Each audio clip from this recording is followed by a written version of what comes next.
Hey there, today I'm working on something a bit unusual. This is the True Temperament 7-string guitar, and I'm going to be installing the frets on it today. This is a bit different to other videos which are out on YouTube, because they use the old frets which True Temperament used to use, which were more like a conventional fret. They had a tang, and they were just, you install them in a similar way. Well, now they've changed a bit, and they're actually a full width, so they're like the same width at the top, at the bottom almost. So they fit in a much bigger slot, which actually makes installing a bit easier. But I'll show you in more detail now. So this is how they now look. You can see it's almost the same width at the bottom as it is at the top. Just a slight lip here, which makes installing them actually a lot easier because the slot's so big, so they just drop straight in there. But they are a bit looser, so it's important to use glue. As you can see, they don't really move, but they could come out. So this is the first time I've done a True Temperament guitar with the new frets. I've done quite a few of the old style ones. But this should actually be a bit easier, and I thought I'd film it to show how it's done. And this is the neck we're using. There's a poplar burl on the headstock here to match the body, and we've got a black accent underneath. Black accents in between this. This is flame maple. Obviously needs sanding and stuff. It's not ready yet. It needs to be carved as well. But while the neck's still square, I normally like to do fretting. Actually wouldn't matter so much with the True Temperament as it would on a conventional neck, because there's no pressing on it like there would be if you're installing it. These just drop straight in. So when I got the fretboard, it arrived in had quite a lot of routing marks all down it where they'd cut the radius into it. So these need to be sanding out first. So I've sanded this up to about 1000 grit and then buffed it a bit. And then I've also made sure that the width matches exactly the frets which are provided. You probably could go a little bit shorter if you wanted, but obviously no longer. So I made sure that the taper is right on all the way along, so there's not too much work filing these afterwards at all. They're going to be level with the edge already.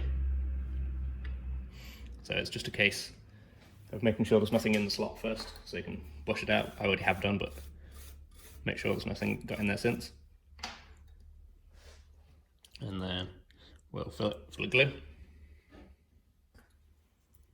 You want to use plenty because, like I said, they're not actually that tight fitting.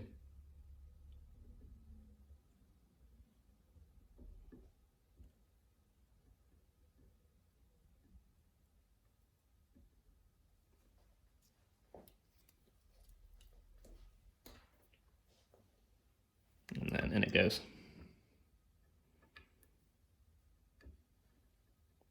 You can see there's no kind of wobble on it. It sits perfectly. It doesn't need to be clamped or anything. It doesn't walk side to side or anything. And then while the glue's still fairly wet, I like to clean it up so I don't have loads to do afterwards. I like to clean them as I go. Not too much squeeze out on this, to be honest, so it's fine. I'll get you see a bit there, I'll get the blade on that after, a razor blade, and just scrape that off while it's still a bit tacky. Makes it easier. So now I'm going to repeat that on all the other frets. There's 24 on this one.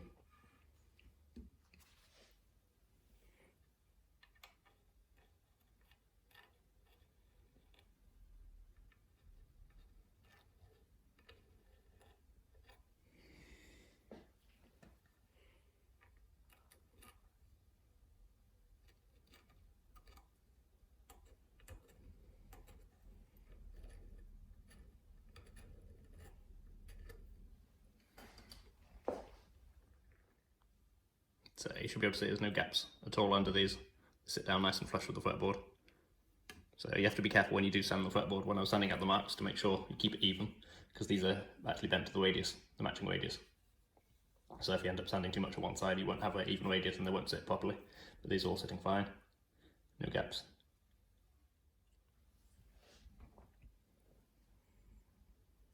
In case you can't tell, this is just ordinary super glue. I think I have seen people use epoxy also, but I think it would be a bit messy and difficult to clean up compared.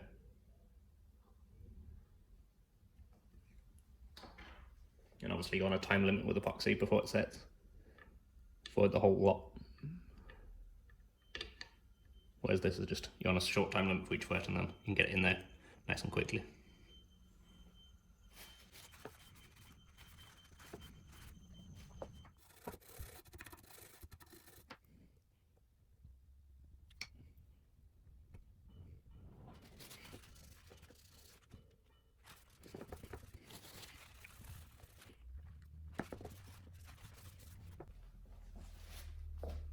So I should mention that it's very important to have the neck already completely sanded flat as well. So once it's been glued to the neck, it needs to be need to make sure it's completely level. Otherwise, when you put the frets in, you're going to have to do more leveling, which is not what you want with these, because crowning them is a bit of a pain. So you want to do as minimal level as possible. It'll obviously be a little bit, it normally is. But if you make sure the neck's dead straight first, it should be much less. So that's all of them in now. They went in nice and easy and tight. You can see there's no gaps or anywhere. And I've also filed them flush at the edges. There was like 1/4 millimetre maximum over, which they just needed to be just on the kind of the rolled edge. Well, I've rolled them into that now. So that's done as well. Next up I'll level them. I've checked it with the straight edge already and they are pretty much level already. So it's just going to be a very tiny leveling, which is more to get them a nicer surface, because they don't actually come with the best surface on. They're quite rough. So I'm going to level them. I'm going to do that as I would any other neck. So I'm not going to film that. And then I'll come back to the filming with when I get to the crowning. So I've now masked the fretboard off. And I've coloured the top of the frets just to keep an eye on it as we crown them. You can see there's very little flat spot on the top because there wasn't much taken off during the levelling. So it's just not going to take too long, but it is a bit fiddly because you got to just kind of keep it at a fairly shallow angle like this, and then just shape it from either side.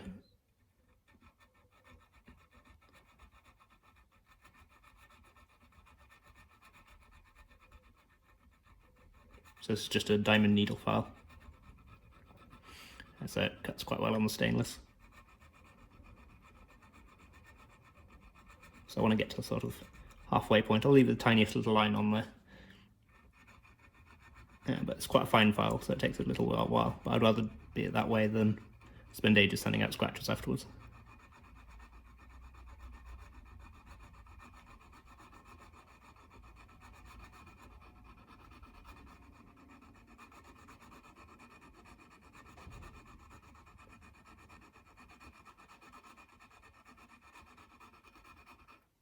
That's about it for that side. Difficult to see from this camera angle. You can see it's retreating this way a bit into the middle. So I want to get the other one to do the same on going from the other side. So you can see there's just a very faint line on the top there now.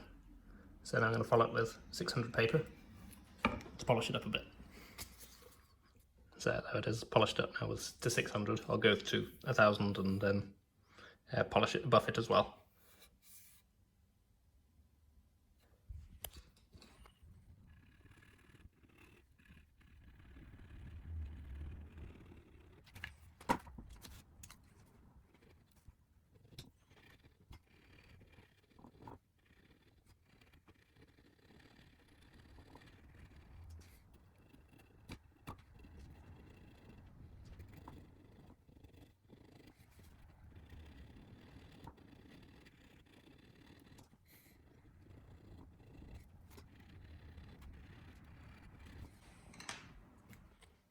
So that took a little while, but they're all crowned now. And I've sanded them all to 600. I'm now going to follow up with 800, then 1000. I might actually go to 1500 because it's stainless steel. And then go on to buffing them.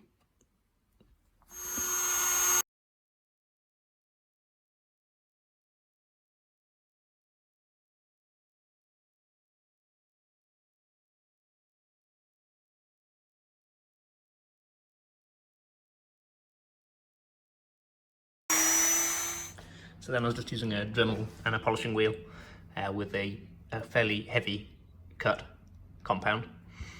Just a little bit, don't need much. And you can see they've come up nice and shiny now. All the scratches are gone.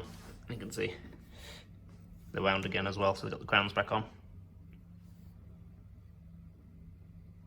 Right, so I'm happy with that. Now we can carry on and remove the masking tape.